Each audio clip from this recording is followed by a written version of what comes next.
Hari ini kembali ada berita baru bahwa mobil pribadi Harvey Mois disita oleh pihak penyidik. Nah, apakah ini salah satu langkah dari pihak penyidik untuk kembali menggali bukti-bukti yang ada atau mencoba membuktikan seberapa banyak Harvey Mois kekayaannya? Ya, yang jelas penyidik itu melakukan apa yang sesuai dengan perintah dari KUHP, Kitab Undang-Undang Hukum Acara Pidana. Jadi menurut pasal 1 angka 16 definisi penyitaan jelas bahwa definisi penyitaan tuh dia menguasai seluruh barang atau benda bergerak maupun tidak dari milik tersangka untuk pembuktian di pengadilan. Nah, kalau yang memang dilakukan oleh penyidik di Jampitsus itu menyita mobil-mobilnya yang baru ya, setelah yang tadi Rolls Royce sama Mini Cooper ya sebelumnya ya. Sebelumnya ya. Ya, karena sekarang Velfire nih ya.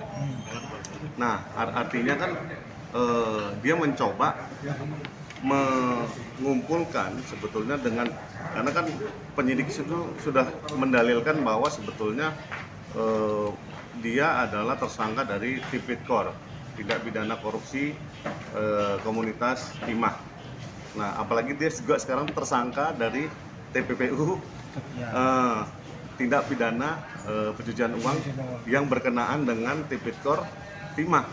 Nah, kita bisa bayangkan bahwa sebetulnya yang disita itu sangat minim nih sebetulnya. Ya, sangat minim sekali. Nah, kita nggak mau berdebat soal kinerja dari Kejaksaan Agung ya, karena kenapa kami praktisi hukum sudah sangat mengapresiasi ya langkah-langkah yang diambil ya.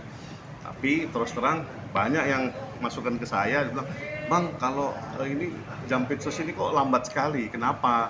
Kok dia harus memperpanjang penahanan sampai 40 hari kemudian?" Saya bilang itu lumrah. Karena kenapa? Dia ingin menggali lebih dalam keterlibatan siapapun yang terhadap kejahatan tindak pidana korupsi PT Timah ini, digali sedetail mungkin. Karena kenapa? Dalil yang sudah ditetapkan adalah 271 triliun. Nah, jumlah yang ada disita itu jauh sekali dari angka yang sudah didalilkan. Makanya tidak heran bahwa sebetulnya tracing soal barang bukti atau hasil kejahatan dari ya kemarin ada soal medsosnya si Sandra Dewi ya tiba-tiba menghilang. Ya saya juga tidak menyalahkan Sandra Dewi ya, itu upaya dia. Mungkin ada bisikan dari kuasa hukumnya ya untuk menyelamatkan dirinya lah mungkin ya, kita nggak tahu ya. Jadi kita berandai-andai aja, hipotesanya begitu. Tapi Bang, kalau misalnya ini kan sekarang nih Harvey Mois saja nih yang disita. Apakah ini tidak menutup kemungkinan bahwa barang-barang pribadi milik Sandra Dewi ya, yang normali sebagai istrinya ini ikut akan disita oleh? Ya, kemarin kan Sandra Dewi sudah diperiksa ya, tapi dia pulang ya. Mungkin kalau saya boleh nebak ya, atau pakai cocok logi lah namanya. Khas dari praktisi hukum adalah kemungkinan waktu diperiksa dia cuma mengonfirmasi apa-apa saja yang sekiranya milik dia pribadi atau bukan hasil kejahatan. Nah, tapi ketika penyidik merasa itu bertentangan dengan dalilnya si Sandra Dewi, mungkin bisa juga disita itu. Jadi ketika pembuktiannya si Sandra Dewi itu tidak pas, ya dianggapnya penyidik itu ini merupakan bagian dari hasil dari kejahatan PT Timah, mau nggak mau harus disita semua. Karena beberapa netizen kan beranggapan bahwa Sandra Dewi itu istrinya, otomatis uang dan segala macam itu dari suaminya gitu. Nah, ini Abang melihatnya seperti apa?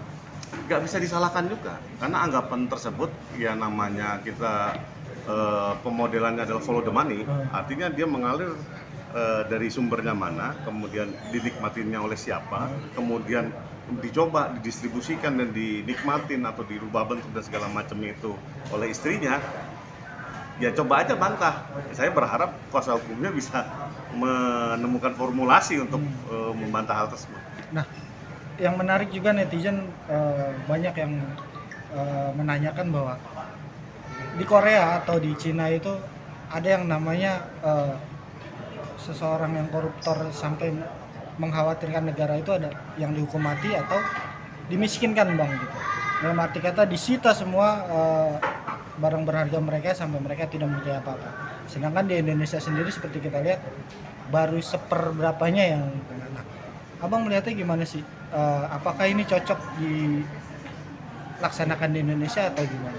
Kalau saya terus terang ya sedikit prihatin ya dengan apa yang terjadi di Indonesia. Padahal Undang-Undang Tipikor sendiri sudah jelas bahwa menegaskan bahwa tindak pidana korupsi itu adalah tindak pidana yang extraordinary crime. Jadi kejahatan yang sangat luar biasa yang melawan negara karena dia merugikan perekonomian negara. Bisa dibayangkan, sudah menyangatkan sekali undang-undang kriminal khusus itu, tapi ketika penegakan hukumnya ya bisa dilihat sendiri ya. Anda bisa berpendapat lah kalau menurut praktisi hukum ya bisa bagus bisa enggak, karena it depends. Pengacara tidak bisa melihat bahwa oh ini bagus untuk apa, tapi juga pasti ada bagus untuk pihak lainnya kan begitu.